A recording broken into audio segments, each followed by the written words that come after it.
Boa noite. Boa noite. Hoje nós vamos falar das questões de 344 a 360 do Livro dos Espíritos. Esse assunto, embora bastante importante, ele é um assunto um pouco delicado, porque a gente vai falar de problemas que podem cometer muitas pessoas, processos de gravidez, aborto, perda de filhos que morrem logo ao nascer. E é necessário que todos entendam que, embora possa parecer injusto à primeira vista, tudo na natureza se encaixa dentro das leis de Deus. Mas antes da gente entrar nesse assunto,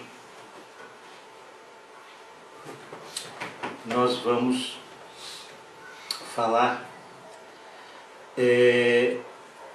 de um assunto que é necessário conhecer antes de se falar da questão da ligação da alma com o corpo, que é o seguinte: Deus criou os espíritos simples e ignorantes, e todos esses espíritos foram criados iguais, porém dotados de livre-arbítrio, e esse livre-arbítrio é que vai diferenciar as experiências pelas quais os espíritos, cada um dos espíritos passam, e o que vai fazer com que eles se tornem diferentes uns dos outros.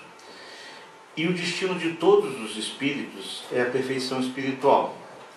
E para a gente atingir essa perfeição, é necessário que nós passemos por diversas experiências onde vamos adquirir conhecimento e nos aperfeiçoar moralmente. Essas experiências são as encarnações. A vida na matéria, ela propicia esse aperfeiçoamento do espírito de uma maneira mais rápida, ou seja, o espírito ele pode até ter uma evolução fora da carne. A gente pode ver a própria história de André Luiz. O André Luiz que nós conhecemos em nosso lar é totalmente diferente do André Luiz que nós conhecemos em Sexo e Destino, que são o primeiro e o último livro em que ele aparece. A gente vê que ele teve uma evolução espiritual sem ter passado por nenhuma encarnação. Mas isso é muito mais demorado quando a pessoa não está encarnada do que quando ela está encarnada. E o próprio Kardec comenta em A Gênese que o princípio da reencarnação é uma consequência necessária da lei de progresso. Já no Evangelho segundo o Espiritismo, isso também fica bastante claro nessa mensagem. Ó Espíritas, compreendei hoje o grande papel da humanidade. Compreendei que quando produzis um corpo, a alma que nele se encarna vem do espaço para progredir. Sabei vossos deveres e colocai todo o vosso amor em aproximar essa alma de Deus. Por isso que a encarnação ela é precedida de todo um planejamento, que não é simples. O processo de planejamento consiste em definir e organizar como vai ser a estada desse espírito na Terra. A convivência junto a outras pessoas, o corpo que vai lhe servir de instrumento e o seu ambiente onde ele vai se relacionar. Para isso é definido a escolha dos futuros pais e familiares, o estabelecimento do programa do que esse espírito vai fazer, a escolha prévia do sexo, que vai depender da prova, da expiação que ele deve passar, ou seja, se esse espírito terá como prova uma atividade que é exclusiva, por exemplo, do sexo feminino, ele tem que encarnar como mulher. Se é exclusiva do sexo masculino, ele tem que encarnar como homem. Se ele tem algum resgate relacionado à maternidade, ele tem que encarnar como mulher, e assim por diante. A definição do tipo de reencarnação, que pode ser compulsória, no caso de espíritos bem apegados ao mal, ou de livre escolha, que geralmente é quando o espírito já tem a compreensão da importância dele reencarnar para evoluir. Provacional, que é quando o espírito encarna para passar por uma prova da qual, se ele sair vitorioso, ele tem um avanço em termos de evolução. Expiatória, quando ele tem que sofrer algum tipo de consequência de atos infelizes das encarnações anteriores. Sacrificial, quando o espírito não precisa passar por algum tipo de situação ruim, porém ele passa por essa situação ruim como um sacrifício para o bem de uma ou mais pessoas. Ou missionária, que é quando aquele espírito que às vezes não precisava nem mais encarnar, vem para estabelecer uma missão em termos de educar ou dar algum exemplo, ou mesmo fazer algum tipo de prática que sirva como modelo para as outras pessoas. Logo na concepção, já ocorre uma ligação fluídica entre o espírito e o ovo. O ovo é um nome que a gente dá quando o espermatozoide se junta com o ovo. É o mesmo nome que a gente dá para o ovo de galinha, mas é o ovo humano. Essa ligação ela vai se encurtando com o passar da gravidez, ou seja, o espírito, quando ocorre a fecundação, ele não entra dentro da barriga da mulher. Ele fica paralelo a essa mulher. Inclusive a gente vê isso em descrições de André Luiz, ele fica paralelo, embora não plenamente consciente dessa ligação. Depois a gente vai falar sobre isso. E à medida que a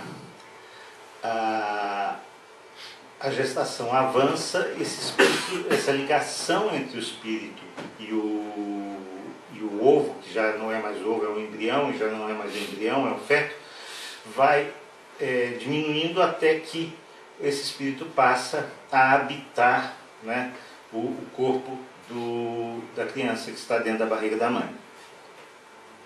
Essa ligação do espírito com o ovo não deve ser confundida com a ligação do perispírito com o corpo. A ligação do perispírito ela é feita célula a célula, desde o momento da concepção.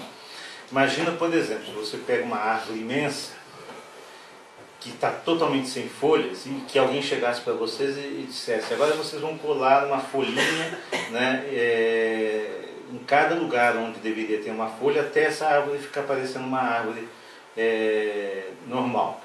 Estaria muito trabalho. Mas não dá trabalho essa árvore crescer a partir de uma sementinha, dando 1, 2, 4, 8, 60, 6 mil. Por quê? Porque isso é feito gradualmente. O perispírito ele se liga ao ovo. O ovo, quando se divide em dois, o perispírito também está ligado a esses dois, e depois aos 4 células, às 8 células, e isso vai assim. Por isso que duas coisas a gente conclui. Primeiro, por isso que o perispírito está ligado a todas as milhões, bilhões de células que nós temos. E por isso que é impossível um espírito encarnar no corpo que já existe. Porque ele teria que fazer essa ligação célula a célula. E isso é muito difícil de você fazer depois que um corpo já tem bilhões de células.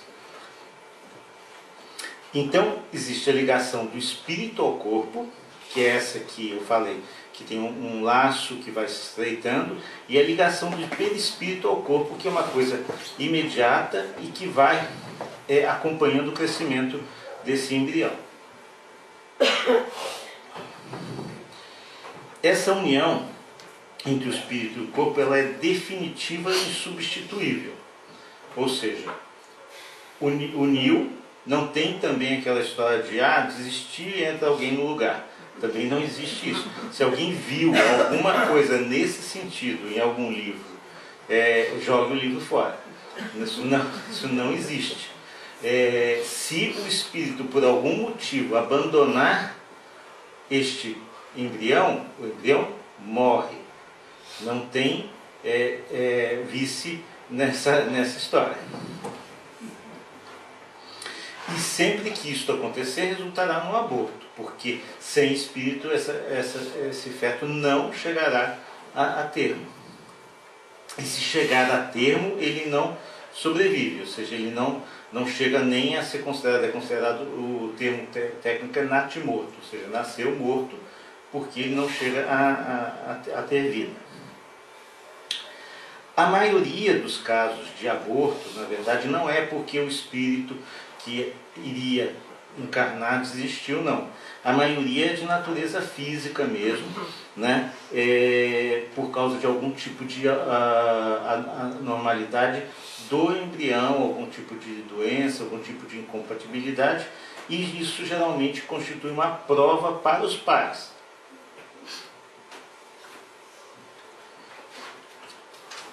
Logo após a concepção, o espírito ele sofre uma perturbação, ou seja, ele não fica plenamente consciente como ele estava antes de se ligar.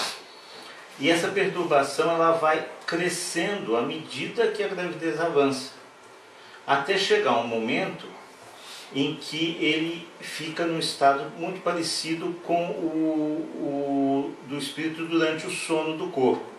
A maioria das pessoas, todo mundo gosta de acreditar que quando dorme vai para o nosso lar, ou vai encontrar Jesus, mas a maioria das pessoas quando dorme, na verdade, o espírito fica ao lado do corpo, quietinho, ali sem fazer nada, né? Só pessoas que têm algum tipo de evolução espiritual têm missões durante o sono, ou aquelas pessoas que por algum motivo o plano espiritual superior que está acompanhando essa encarnação decide levar para uma orientação, para uma aula, como a gente já viu em muitos livros do André Luiz, esse tipo de coisa, ou seja, uma pessoa durante o sono é levada para uma palestra, né, no plano espiritual. Isso não é com todo mundo, não. Ou então para encontrar um ente querido que desencarnou, esse tipo de coisa. Mas a maioria das noites de sono, a gente não passa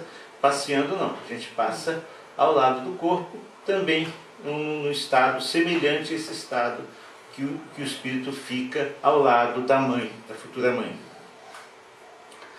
Esse espírito que está ali meio no sono, meio perturbado, ele é sensível ao ambiente. Então, uma gestação que não é aceita ou é excessivamente instável, ela dificulta demais a adaptação desse espírito, que muitas vezes pode carregar nessas sensações de rejeição e inadequação durante o período que estiver encarnado. Às vezes, em processos de regressão, você consegue detectar esse tipo de situação. Agora, se o corpo físico morre antes do nascimento, o espírito procura um outro corpo para reencarnar, mas isso não é imediato, não. O processo de encarnação é um processo bastante complexo. Vocês viram todas aquelas coisas que têm que ser definidas antes de se definir uma encarnação. Então, se ocorre esse tipo de situação, o espírito entra novamente numa fila, tem que passar por todo um processo, então é uma coisa complicada. A morte prematura do bebê nos primeiros dias após o nascimento geralmente constitui prova para os pais, ou seja, tem muito pouca utilidade para aquele espírito viver 2, 3 dias, ou seja, ele não tem nem consciência da situação de estar vivo, então isso não pode nem dizer que foi algum tipo de expiação para o bebê, para o espírito do bebê, e sim para os pais. Em alguns casos, o espírito sabe até de antemão que ele não vai sobreviver, né? Em outros casos, ele não sabe isso, e também constitui uma prova para ele. Espíritos que desprezaram de alguma forma a sua oportunidade de encarnação anteriormente, ele pode ter como prova ele passar por todo esse processo e na hora que ele encarna, ele vive somente alguns dias, algumas semanas e desencarna, para que ele aprenda a valorizar esta chance de encarnação, que não é todo mundo que consegue, né? Existe uma fila imensa de pessoas, de espíritos para encarnarem e muito pouca gente encarnando. Na verdade, se a gente for ver, qualquer pessoa que tem mais de 50 anos, a mãe provavelmente teve 8 filhos, 10 filhos, alguma coisa assim. Hoje, você não acha ninguém com 8 filhos, com 10 filhos. Ou seja, está ficando cada vez mais difícil encarnar.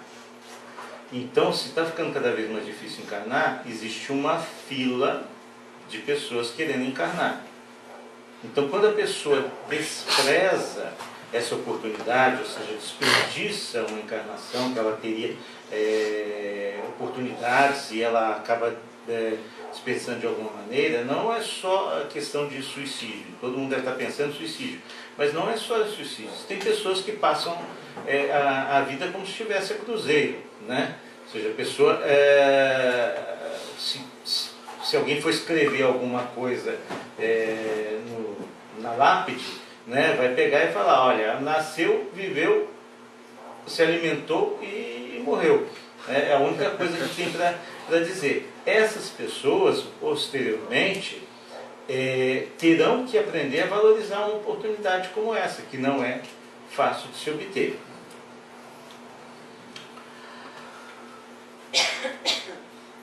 E existem também fetos que nascem mortos, mas que nunca tiveram um espírito. Segundo os espíritos que Kardec consultou, se esse bebê chegar a termo, ele não viverá, e é somente pelos pais que esta criança nasce, ou seja, essa gravidez ela existe somente como uma expiação aos pais. Isso dá para imaginar várias situações em que um casal precisa passar por isso, não precisa nem entrar em detalhes, né? Por outro lado, toda criança que sobrevive ao nascimento tem um espírito. Toda. Não importa o quão mal formada ela for, não importa o quão lesada ela pode ter em termos de danos cerebrais, se ela sobrevive, ela tem um espírito. E se ela sobreviveu, é porque ela tem a necessidade desta encarnação. Isso é importante, mais adiante a gente vai falar por quê. Aí tem duas questões. Até então vocês estão vendo que eu não estou mostrando as questões, eu simplesmente peguei as questões e as respostas e eu fiz um resuminho de como foram as respostas até agora. Mas tem duas respostas que eu achei que eu não iria substituir os espíritos superiores de maneira alguma. A pergunta 358, em que Kardec pergunta: o aborto provocado é um crime, qualquer que seja a época da concepção? E a resposta é: há sempre crime quando se transgride a lei de Deus. A mãe ou qualquer pessoa cometerá sempre um crime ao tirar a vida à criança antes do seu nascimento, porque isso impedirá a alma de passar pelas provas de que o corpo devia ser o instrumento. Aí Kardec pergunta: no caso em que a vida da mãe estaria em perigo pelo nascimento da criança, há crime em sacrificar a criança para salvar a mãe? E os espíritos respondem: é preferível sacrificar o ser que não existe a sacrificar o que existe. É claro que quando ele diz o não existe, não existe no sentido de não ter nascido ainda. É claro que ele existe, né? Mas no sentido de não ter nascido. Por que eu falei no começo que o tema é bastante delicado? Porque todo mundo conhece alguém que eventualmente tenha praticado um aborto, ou às vezes a pessoa até também já tomou esse tipo de atitude anteriormente, e muitas vezes é muito comum dentro da doutrina espírita as pessoas generalizarem de uma maneira muito muito simples, tudo, né? Ou seja, não, se suicidou, ele vai estar no vale do suicida sofrendo horrores. Na verdade, não é bem assim. Quanto mais a gente vai estudando, mais a gente vê que o suicídio é uma transgressão à lei de Deus, mas não é uma transgressão à lei de Deus que é tratada da mesma forma. Ou seja, o motivo que levou esta pessoa a um suicídio muda bastante. Então, lembrando um caso que ocorreu com Kardec. Kardec pegou uma história que saiu no jornal de um pai que, ao saber que o único filho tinha sido convocado para a guerra, naquele tempo, ser convocado para a guerra era ter grande chance de morrer, porque não era guerra de você ficar à distância mandando míssil. Você ia com a baioneta, né, enfiar a baioneta no inimigo. Se o inimigo enfiasse a baioneta em você antes, estava morto.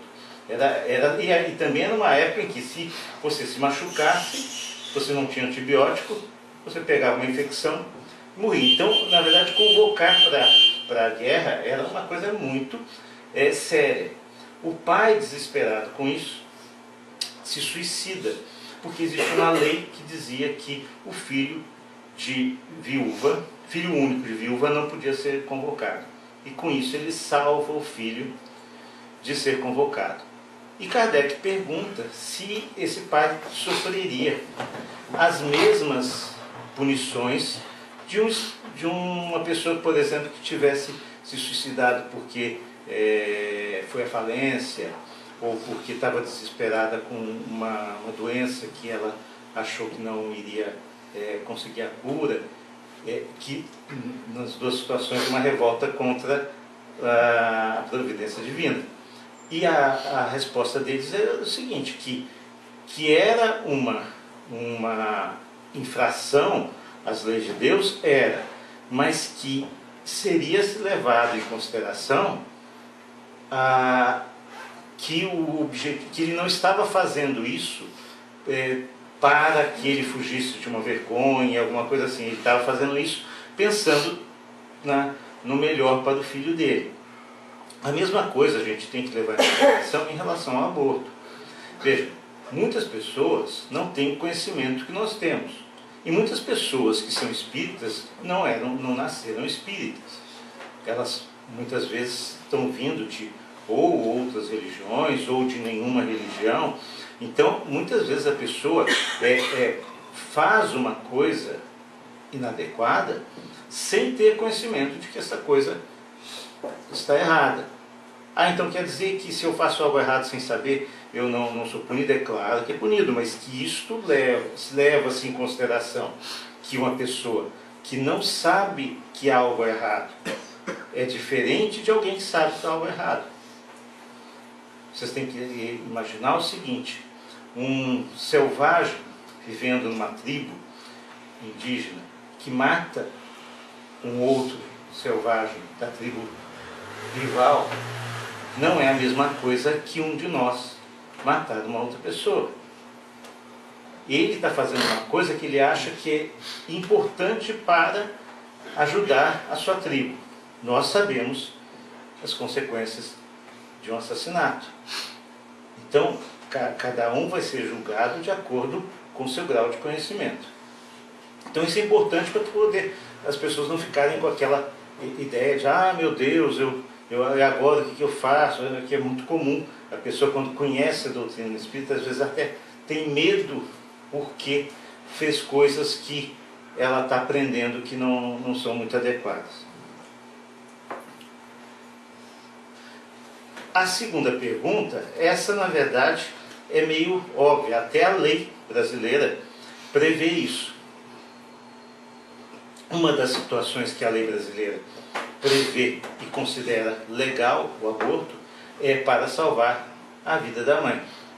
Hoje em dia, vamos ser sinceros, hoje em dia também isso é muito raro.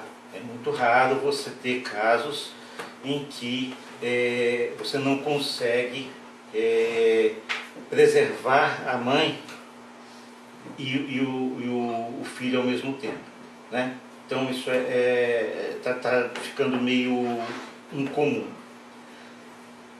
Kardec ele resumiu esses princípios que eu falei num livro que pouca gente conhece, que chama O que é o Espiritismo, que é um livro de 1859, é um livro pequenininho, mas que é muito interessante. Quem não conhece eu recomendo que leia, porque é um livro pequeno e foi uma espécie, ele escreveu como uma espécie de introdução básica à doutrina espírita. Também é com perguntas e respostas, né? Então tem essa pergunta: como e em que momento se opera a união da alma e do corpo? Desde a concepção, o espírito, ainda que errante, liga-se por um laço fluídico ao corpo que deve se unir. Esse laço se estreita cada vez mais à medida que o corpo se desenvolve. Desde esse momento, o espírito é tomado de uma perturbação que vai crescendo sem cessar. Na proximidade do nascimento, a perturbação é completa, o espírito perde a consciência de si mesmo e não recobra suas ideias, senão gradualmente, a partir do momento em que a criança respira. É então que a união está completa e definitiva. Por isso que Kardec era um pedagogo, ou seja, eu levei esse tempo todo para falar isso e ele consegue em um parágrafo resumir tudo que eu falei. Aí, no livro A Gênese, de 1868, o Kardec ele entra em maiores detalhes sobre o processo de ligação do espírito ao corpo. Logo que o espírito deva se encarnar no corpo humano em via de formação, um laço fluídico que não é outro senão uma expansão do perispírito, o amarra ao germe. Germe é o nome que ele dá ao embrião, né? Fica uma coisa meio estranha falar germe, mas germe é a semente, né? Sobre o qual ele se encontra, lançado por uma força irresistível desde o momento da concepção. À medida que o germe se desenvolve, o laço se aperta, sob a influência do princípio vital material do germe. O perispírito, que possui certas propriedades da matéria, une-se molécula a molécula com o corpo que se forma, de onde se pode dizer que o espírito, por intermédio do seu perispírito, toma de alguma forma raiz nesse germe, como uma planta na terra. Quando o germe está inteiramente desenvolvido, a união é completa, então ele nasce à vida exterior. A encarnação, ela geralmente é solicitada pelo espírito, tanto que os espíritos superiores respondem a Kardec o seguinte: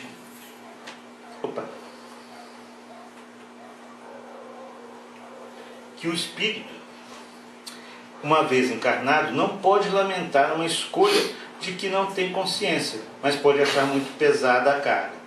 Isso a gente está sempre batendo nessa tecla.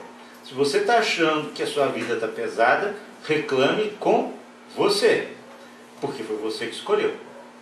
E às vezes a gente escolhe errado, sim. Existem pessoas que insistem: não, eu quero ter uma vida muito sacrificada, porque eu quero dar uma acelerada na minha evolução. E às vezes exagera na mão e faz uma encarnação meio pesada demais.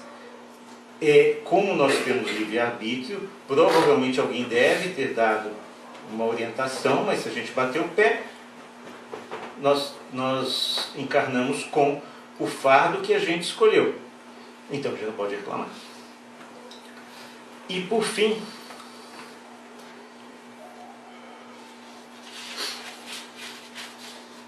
já nascido, é interessante a gente lembrar o seguinte: que após o nascimento, as faculdades do espírito elas não se desenvolvem imediatamente.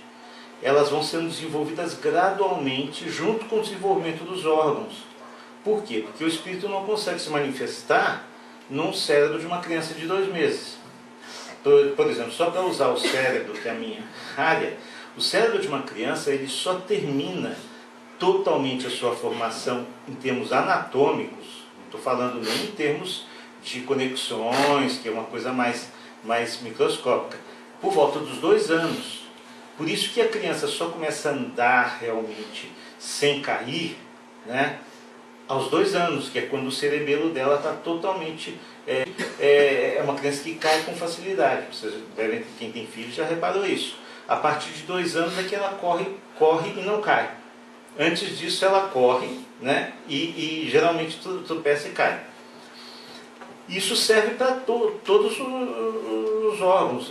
Os órgãos eles vão sendo desenvolvidos durante a infância e o espírito vai testando os aparelhos novos que ele vai ter que usar. Então, por exemplo, o espírito estava acostumado com o corpo de um atleta. Aí ele desencarna e reencarna no corpo franzino. Ele vai ter que se adaptar ao fato de que ele já não tem mais um corpo de atleta, que ele tem um corpo com algum tipo de deficiência. Isso vai levar algum tempo, como se a gente tivesse comprado um carro novo, né? A gente tinha um carro de direção normal e agora tem uma direção hidráulica. Ou então tinha uma direção hidráulica e agora está com uma direção normal.